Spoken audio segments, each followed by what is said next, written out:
Se loger au Sénégal, c'est souvent un vrai parcours du combattant. Face à cette situation, l'année 2023 a marqué un tournant avec la mise en place de nouvelles règles pour tenter de réguler le marché. On va décortiquer ensemble ce que ces changements signifient concrètement. La grande question, c'est qui fixe les règles du jeu? Qui est vraiment aux commandes du marché locatif sénégalais? Pendant longtemps, la réponse était assez floue. Mais aujourd'hui, une réforme majeure est venue clarifier les choses. Alors voici notre feuille de route pour tout comprendre. D'abord, on va examiner le contexte, pourquoi le marché était sous pression. Ensuite, on analysera la réponse apportée en 2023. Puis, on fera connaissance avec le nouvel arbitre, la CONARE. On verra aussi les nouveaux barèmes, ceux qui changent sur le prix des loyers. Et enfin, on passera en revue les conditions essentielles de la location. Pour bien saisir la portée des réformes de 2023, il est indispensable de faire un petit retour en arrière. Comprendre le contexte, c'est comprendre la nécessité du changement.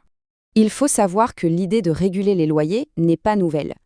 Une première loi a vu le jour en 2014, mais son application sur le terrain a été, disons, compliquée. Face à la hausse du coût de la vie, de nouvelles concertations ont eu lieu en 2022, menant aux mesures de 2023. Le défi était donc double. D'un côté, un marché locatif qui manquait de régulation claire, et de l'autre, une loi de 2014 qui peinait à produire des effets concrets. Face à ce constat, une nouvelle approche s'imposait. Et cette nouvelle approche, la voici. C'est la réponse réglementaire de 2023, qui met en place un cadre beaucoup plus défini et plus strict pour le marché de la location.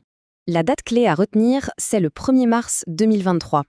C'est à partir de ce jour que les nouvelles règles du jeu sont officiellement entrées en vigueur, avec un impact direct sur les prix et les conditions de location pour les logements.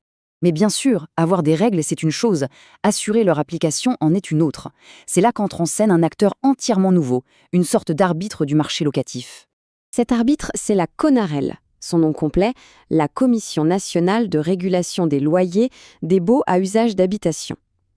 Créée par décret, sa mission officielle est de veiller à la bonne application de toute cette nouvelle réglementation. Et le rôle de la CONAREL est loin d'être passif. Ses missions sont multiples. Proposer des actions contre les augmentations abusives, œuvrer pour un meilleur accès au logement, mais aussi coordonner les commissions au niveau régional, mener des enquêtes et même conseiller l'État sur la législation. Venons-en au cœur du sujet, ce qui change concrètement pour le budget des ménages. La mesure la plus visible de cette réforme, c'est bien sûr la baisse des loyers. Le principe est simple et progressif. Pour un loyer mensuel inférieur ou égal à 300 000 francs CFA, la réduction obligatoire est de 15%. Pour la tranche juste au-dessus, entre 301 et 500 000, la baisse est de 10%. Et enfin, pour les loyers supérieurs à 500 000, la réduction est de 5%. Il y a tout de même une nuance importante. Ces baisses ne s'appliquent pas aux loyers qui sont déjà fixés selon une méthode de calcul officielle qu'on appelle la surface corrigée. Pour tous les autres, en revanche, cette réduction est bien une obligation. La réforme ne s'est pas arrêtée au seul montant du loyer. D'autres aspects tout aussi importants de la location ont été revus, notamment la caution et les frais d'agence. Voici un chiffre à retenir, 2. C'est le nombre maximum de mois de loyer qui peut être demandé en guise de caution. Cela met fin aux exigences de 3, 4 mois, voire plus, qui pouvaient être un frein majeur à l'accès au logement. Ce plafond est valable pour une très grande majorité des contrats de location, puisqu'il concerne tous les baux dont le loyer mensuel ne dépasse pas 500 000 francs CFA. Et ce n'est pas tout. Le mode de paiement de cette caution est aussi aménagé. À la signature du bail et à l'entrée dans le logement, un seul mois de caution est à verser. Le second mois, lui, peut être échelonné en 12 mensualités. C'est un vrai soulagement pour la trésorerie au moment d'emménager.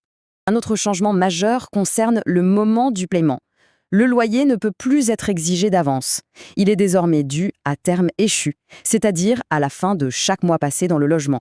Qu'en est-il des frais d'agence ou de courtage? Eux aussi ont été sérieusement encadrés, avec une réduction drastique, 50%.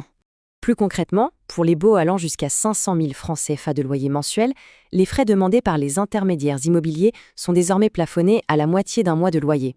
L'ensemble de ces mesures vise donc à assainir et rééquilibrer le marché. Mais au-delà des règles, la question de fond demeure.